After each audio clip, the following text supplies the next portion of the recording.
शांति। आज के सेशन में आप सभी ब्राह्मण आत्माओं का स्वागत है। इस वक्त हमारा अगर मन बिल्कुल सत्य की दिशा में चलने लग जाए तो हमारा पुरुषार्थ बहुत अच्छा हो सकता है। इसलिए अभी जो मन है उसका स्वभाव क्या है, इसका उत्तर आप क्या देना चाहोगे? तो मन का स्वभाव जानने के लिए हमें यह देखना होगा कि सतयुग में मन कैसा था, सतयुग और त्रेता युग में मन कैसा था और द्वापर युग और कलयुग में मन की स्थिति क्या है। तो सतयुग और त्रेता युग में मन था जो मान जाने वाला था, यानी हर बात आत्मा के अनुसार ही चलता था। मन पूर्णता को प्राप्त था तो प्रेम, शांति, आनंद और पवित्रता के अनुसार चलता था, यानी आत्मा के स्वभाव में मान जाना, प्रेम में मान जाना, प्रेम अनुसार ही चलना। तो मन का स्वभाव था आत्मा के अनुसार, आत्मा के स्वभाव अनुसार हर बात में मान जाने वाला। लेकिन द्वापर युग और कलयुग में मन कैसा हो गया? मना करने वाला। मना करने वाला मन किस बात को मना करने वाला? मस्तिष्क के प्रभाव में, प्रकृति के प्रभाव में, देह भान के प्रभाव में आने के कारण अच्छे काम को वह मना करने वाला बन गया। अभी देखा जाए तो आपने देखा है इस समय मन को अगर बोलेंगे कि समोसा या कोई ऐसी चीजें खा लो तो तुरंत हाँ बोलेगा, सलाद खाओ, अच्छी चीज बोलो तो मना करेगा। तो अभी द्वापर युग और कलयुग में देखा जाए तो द्वापर युग में तो फिर भी कुछ कामों के लिए हाँ बोलता था, लेकिन अभी तो कोई भी अच्छे काम अगर किसी व्यक्ति को बताया जाए तो वो हर काम के लिए मन मना करता है। यानी अगर उसको बोले योग करने बैठो तो मना करता है, पिक्चर देखने जाओ तो हाँ बोलता है, घूमने जाओ तो हाँ बोलता है, मुरली मंथन सुनो तो मना करता है। तो देखा है इस द्वापर युग और कलयुग में मन जो है वो मना करने वाला बन गया है। उसका स्वभाव कौन सा स्वभाव? अच्छे काम करने के लिए मना करता है।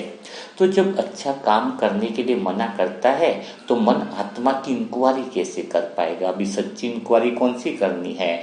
मन की इंक्वायरी करनी है, दुनिया की इंक्वायरी नहीं करनी कि कहाँ क्या चल रहा है, कैसा है, क्या नहीं है। परचिंतन में नहीं, अपने मन के पीछे जासूस बैठा हो, सीबीआई बैठा दो अपने मन के पीछे, इंक्वायरी के पीछे। तो हम क्या करेंगे? जो मन जो है वो अच्छे काम के लिए हाँ करना चालू कर दे। तो मन जब अच्छे काम के लिए हाँ कहना तभी चालू करेगा जब हम उसको थोड़ा सा 2-3-4 बार अच्छे काम के लिए प्रेरित करेंगे, उसको समझाएंगे, बार बार मुरली मंथन सुनेंगे, बार बार उसको स्मृति दिलाएंगे कि यहाँ पर फायदा है ना। तो जब उसको दिखाएंगे तो फिर मन क्या करेगा? मानने लग जाएगा, है ना। मन जो है वह मानने लग जाएगा। तो मन मान जाए अच्छे काम के लिए, मन मान जाए सत्यता की तरफ चलने के लिए, यानी वह हो गई अच्छे संस्कार वाली आदत है। जब मन अच्छे काम की तरफ चले, सत्यता की तरफ चलने लग जाए तो क्या होगा? तो फिर समझ लेना कि आप संपूर्ण अवस्था को प्राप्त करने वाले हैं।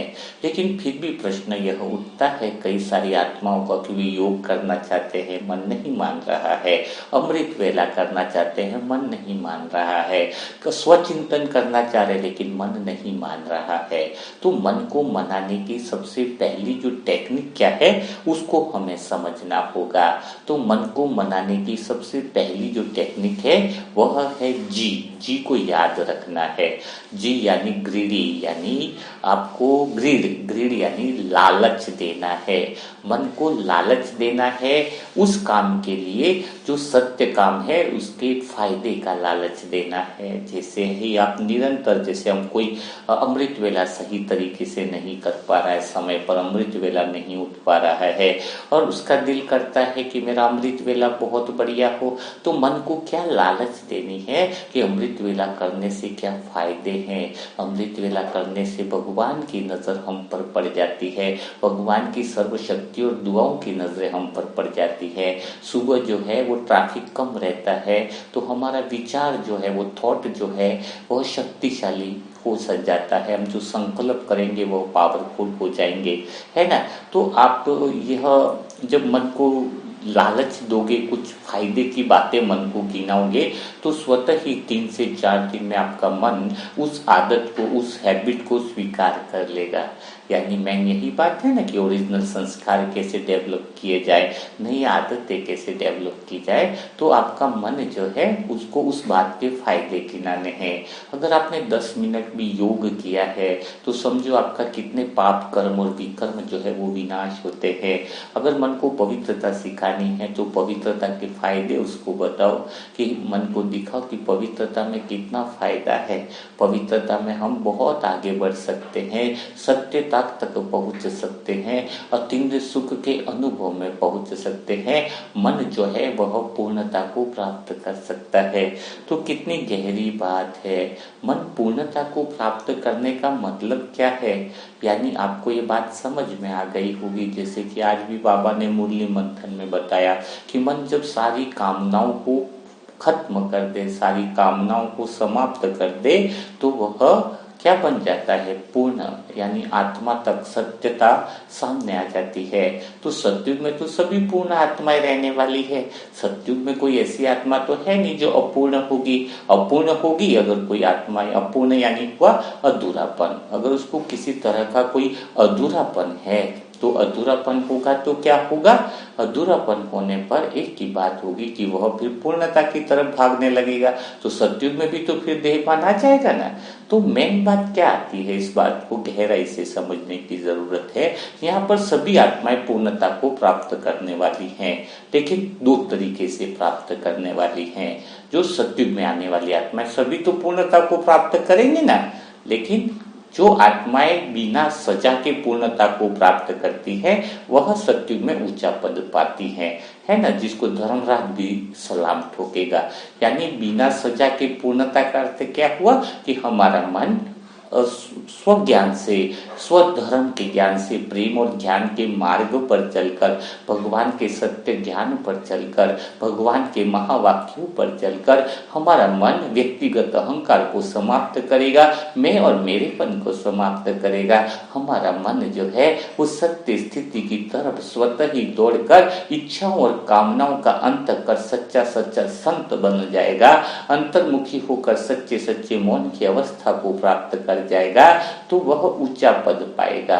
जिसकी कामनाएं और इच्छाएं रह जाती हैं अंत समय में भी, उसको भी मन पूर्णता को प्राप्त होगा, लेकिन उसको सजाए खा करके पूर्ण होगा। सजाए उसको खानी पड़ेगी क्योंकि कामनाओं की वजह से तो उसके पाप कर्म हो जाते हैं ना। तो सत्युग में जो भी आत्माएं होंगी वो पूर्ण ही होंगी, लेकिन वह सजाए खाकर सत्युग में आने से उनको ऊंचा पद नहीं होगा। जैसे कोई दास दासियों का पद है, सत्युग का आपको दिखाया था ना कि सत्युग में कैसा होता है। एक लक्ष्मी नारायण जो होता है उसकी 20-20 दासियां होती है ना, कपड़े बदलने वाली अलग दासी है, मुकुट रखने वाली अलग अलग दासियां हैं, है ना। एक एक की दासी 20-20 दासियां होती है ना। वो सत्युग का दर्शन आपको बताया था। तो आपको देखना है, पूर्ण तो आपको होना ही है। पूर्ण होने का अर्थ है सत्य स्वरूप में तो आना ही है। पूर्ण होकर के ही तो आप जाने वाले हो, है ना, सत्युग में। लेकिन पूर्ण सजा खा करके होने वाले हो या बिना सजा खा करके होने वाले हो। ज्यादा सजाए खाओगे तो त्रेता युग में आओगे, है ना।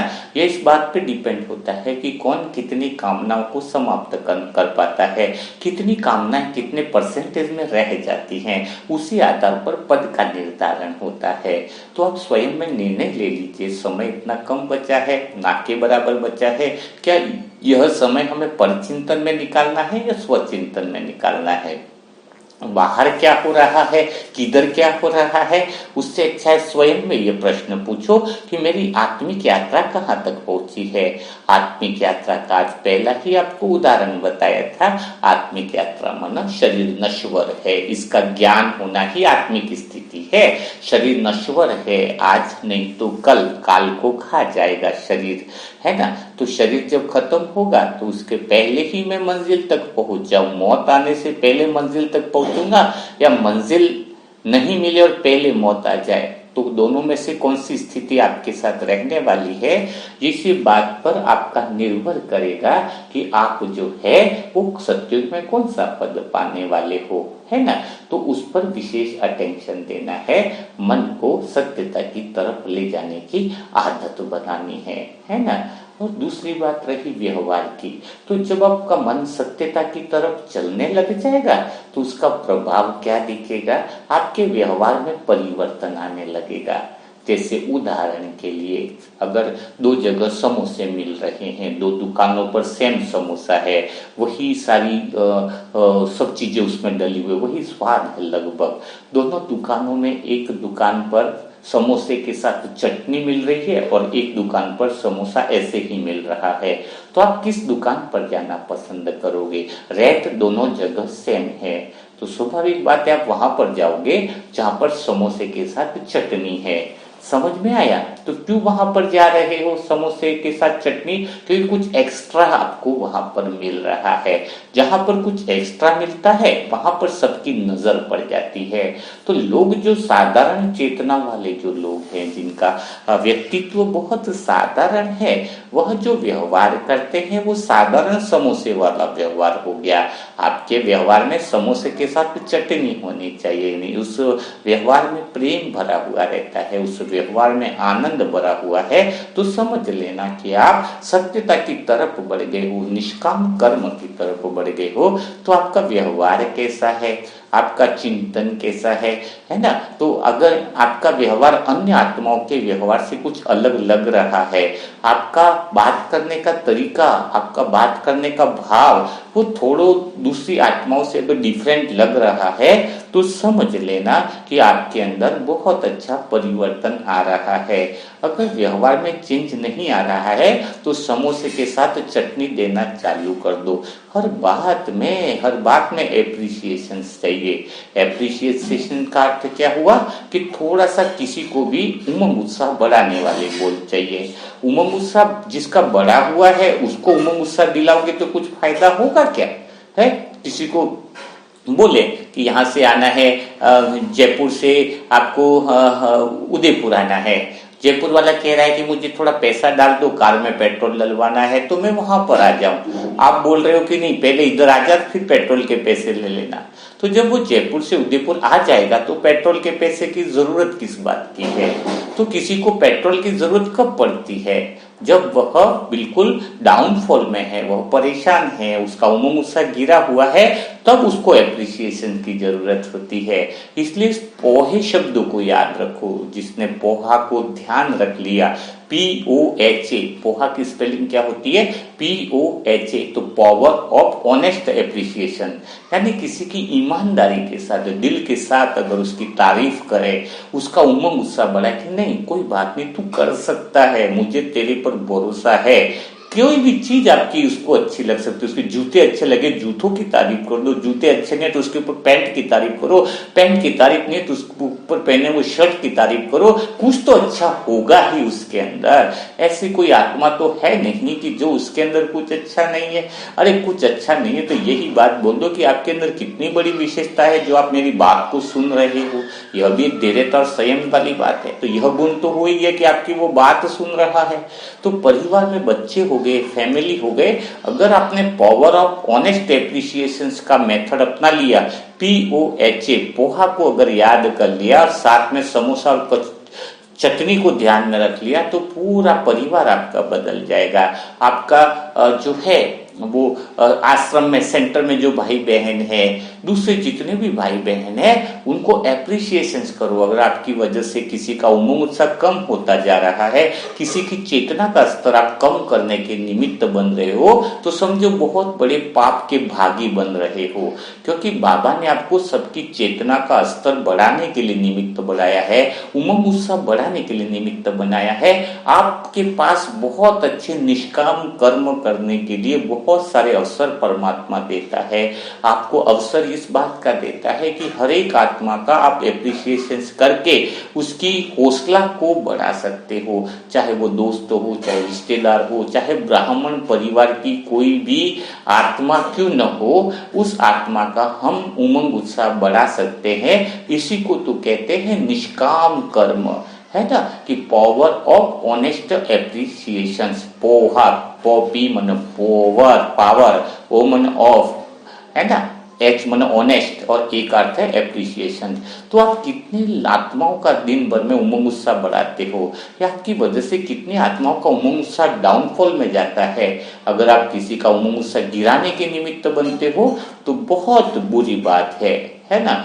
तो आपको यह करना होगा, क्योंकि आप उन्हीं लोगों का साथ देते हो जो सक्सेस है। तो सक्सेस है उनका क्या पावर, उनका क्या अपन एप्रिसिएशन करेंगे, उनकी क्या तारीफ करेंगे, उनकी तो जरूरत ही नहीं है तारीफ करने की, है ना। जरूरत कब है उसकी विशेषताओं की बताने की, उसकी ये सब चीज करने की, जब वो किसी परेशानी में हो, वो जब किसी मार्ग में दुविधा में हो, तब हमें उसका उमंग उत्साह बढ़ाना चाहिए। जो सत्य काम के लिए जो मददगार होंगे वह सबका उमंग उत्साह बढ़ाएंगे।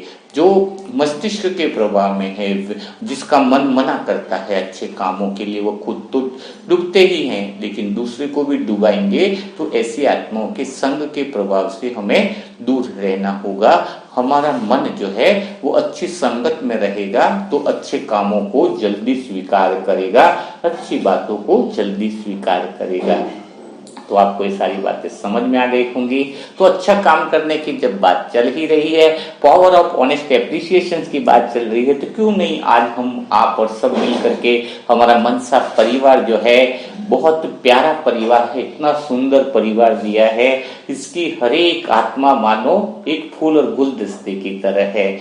सभी आत्मा ऐसा दिल से परिवार की तरह लगती है कि मानो भगवान ने हमें इतना सुंदर परिवार दिया है जो सबसे प्रेम करने वाला है, आपस में उमंग उत्साह बढ़ाने वाला है। ऐसा संगठन सिर्फ परमात्मा ही बना सकता है, और इस संगठन में वही आत्माएं रुक सकती है जो निष्काम कर्म योगी है, जिसका मन साफ है, जिसके हृदय में एकदम शुभ भावना भरी हुई है, जिसको सत्य के तरफ जाने का उमंग उत्साह है। जो आत्मा सत्य की तरफ जाना नहीं चाहती है, उमंग उत्साह उसका रह नहीं सकता, वो आत्मा इस ग्रुप में टिक नहीं सकती है ना। क्योंकि आप सभी आत्मा इतने निष्काम कर्म योगी कर रहे हो, यानी आप साधारण आत्माएं हो नहीं सकते हो।